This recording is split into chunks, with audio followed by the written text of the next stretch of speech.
Attention aux éclaboussures. Dans un brouillard à couper au couteau, le train laveur s'élance depuis la gare de Granville. Avec 2 réserves de 58 000 litres d'eau chacune, il lave à haute pression les rails. Un jet d'eau de 1000 bars chasse tout ce qui entraverait le minuscule contact entre la roue et le rail, aussi fin qu'une petite pièce. Si on a une pellicule qui s'interpose entre les deux, l'adhérence, on perd de l'adhérence. Voilà. Soit au freinage, soit au démarrage. L'opération du lavage des voies a commencé à la mi-octobre, par tronçon entre Paris et Granville, et d'autres machines sont à l'action.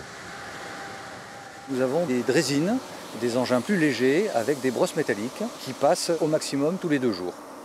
Puisqu'en fait, on s'est aperçu, en analysant les dysfonctionnements de l'année dernière, de l'automne dernier, qu'il ne fallait pas qu'il y ait plus de 2 jours consécutifs sans passage d'un engin de nettoyage.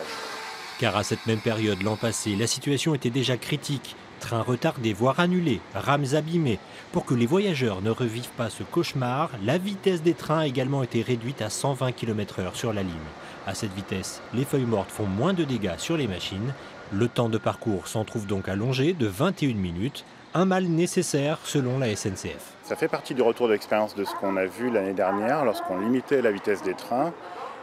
Ça contribuait à la protection des roues et donc à la disponibilité du matériel. Donc l'année dernière, on a manqué de rames à un moment parce qu'on les endommageait au freinage. Le fait de rouler à 120 aide à protéger les roues des trains et donc nous permet de rouler tous les jours sur tous les trains. Ce plan d'action de la SNCF devrait se poursuivre jusqu'à mi-décembre si toutes les feuilles mortes sont tombées.